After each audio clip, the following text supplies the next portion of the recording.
In 2013, there was a lesser-known free-to-play game that was preparing itself to take on the might of the much-anticipated Destiny and the Division loot-based shooters.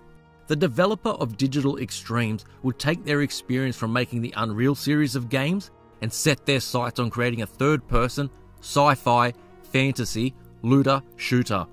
After more than 5 years, the game has gone from strength to strength, and not only in terms of content and the game becoming larger, but also in the community surrounding the game expanding and becoming such an integral part for why the game is great and why it fosters such dedication from its fans. This is Max Power, and I thank you for checking out the video.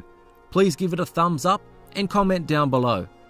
Digital Extremes has created a game that is fun to play, a world and lore worth investing the time to learn, a game rich with rewards that are worthy of a player's time, and also a game that many other developers should and can learn from. But above all else, all of this is given to the player in a free-to-play game. When many games are pushed out these days in order to suck as much money from the gamer as possible, Warframe stands as a beacon for a free-to-play model that is worth supporting. This is Warframe, and here is my review for why I think you should become the next Tenno in this lore-rich and incredible sci-fi fantasy saga.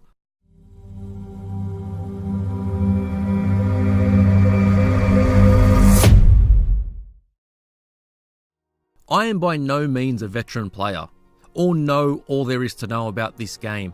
This video is targeted to those who are contemplating giving the game a chance, or for those wanting to know why they should. From the outset, it doesn't take long to realise that this is one huge game in all possible ways. Warframe does not explain all of its parts to the player, but the basics surrounding combat, mission structure, and how loot works can be grasped quite quickly, and for everything else, as I mentioned, the community isn't far away when help is needed.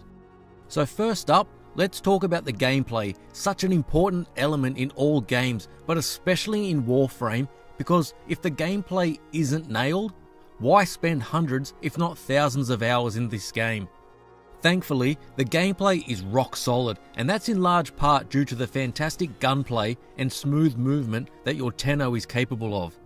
Stringing together different moves such as slides, flips, double jumps, plus the ability to slow down your aim down sights in mid-air, causing your character to slowly move through the air before falling to the ground. All of this creates a sense of movement rarely seen in other games. Once controls and movements are learned and practiced, you could find yourself delivering a sweet serenade of graceful, ninja-like fury, and Warframe makes you feel incredibly powerful with these moves. Between your weapons, standard combat skills, as well as the multitude of special abilities akin to the supers in Destiny, you'll want to keep playing this game due to the satisfaction you will have in playing with such great mechanics. Warframe gives players a ship, and not just one for loading screens thankfully. The inside of this can be customized in both terms of colour and hanging things such as decorations or other items on the wall. This is your personal hub for Warframe, and in it you can build weapons and frames from blueprints which you have found or bought, and these frames and weapons can have mods attached to them that enhance the item based upon the mod and the level of that mod. The blueprints for these items form the basis of the way the loot system works in Warframe. Loot such as weapons or armor does not drop as it does in games such as Destiny or in the Division. Instead, the loot players receive is made up of various materials and items which are required to have in order to build the weapons or warframes that a player wishes to have or create. These materials can be gathered from the different planets, with each planet offering several types of materials or items. Now, which planet offers which items can be seen from the star chart from within inside your ship, selecting a planet and hovering over the lower right icon. The star chart shows all of the planets which can be visited in the game, and depending how far a player has progressed in the mission and quests, many will be locked off at the beginning until a boss is defeated at the many junctions that link the planets together. Zooming in on a planet will show the missions available and which type they are. These can fall into different categories such as defection, survival, excavation, spy, as well as others, and these of course can be replayed as often as the player likes in order to collect items and materials or to level up their frames and weapons with experience, which will increase their rank. There are also timed events which are regular occurrences with notifications that will pop up on the screen whilst in your ship to remind the player that these are taking place and when they end. These are worth playing as they may offer a particular part, item, or mod, and this is where we enter the grind. Much like other similar games, missions and bosses are meant to be played many times in order to earn the gear and the loot in the game.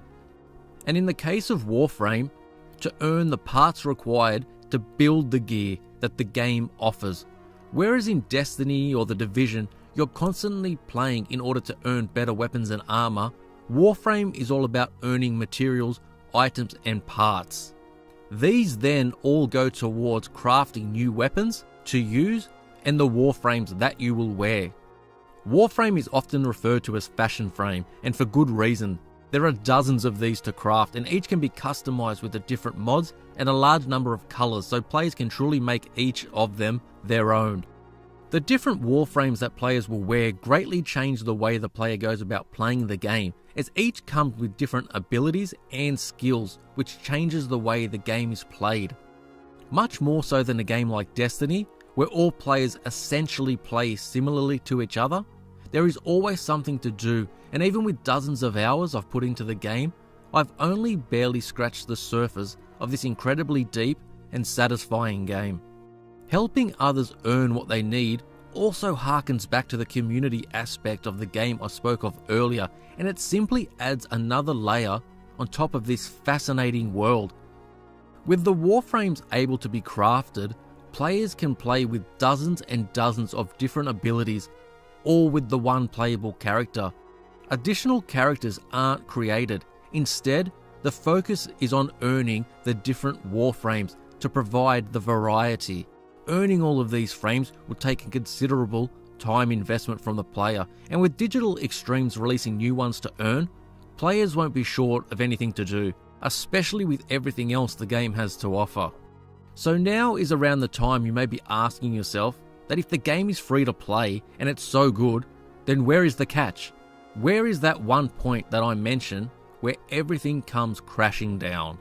Where it's too good to be true? And really, there isn't one, but I will mention that yes, this game does have microtransactions. But first, we have items called relics that can be earned by playing the game. These can then be opened on your ship, and within each relic, they can contain a number of parts with a chance to earn those items listed, with more common parts being easier to earn. Much of these contain parts for the Warframes. Up next, the game does offer the ability to spend real money within the game. Now, for a free-to-play game, I have no issue with this, as long as it doesn't impact the gameplay, and the developers need to make money from their creation, and in order to deliver new content and have the product remain viable. But from what I can tell, Warframe makes the vast majority of items, including weapons and frames, able to be earned from simply playing the game. Of course, it will take longer to earn or create these, but it is possible. Even if spending real money in order to buy weapons, the player is still required to have a particular mastery rank in order to craft it, which is earned from just playing the game again. Other cosmetic items such as new color palettes need to be bought in order to use, but these aren't essential in order to progress in the game. Now, to those veteran players out there, these are my thoughts regarding the game without having played the much loved Second Dream or War Within quest lines. With the Sacrifice quest about to release, there is plenty more for me to keep coming back to this game. For those undecided about trying it out, it's free. Without trying it, you will never know if you may like it. But if you do, then be prepared to quite possibly lose yourself in the most in-depth and most rewarding free-to-play game there is.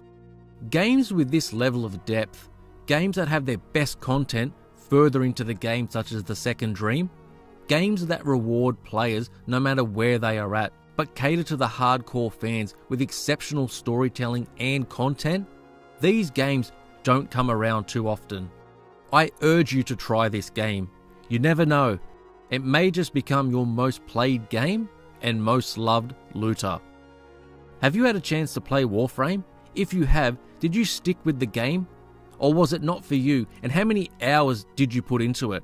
Be sure to let me know down in the comments, and as always, give the video a thumbs up and subscribe to the channel.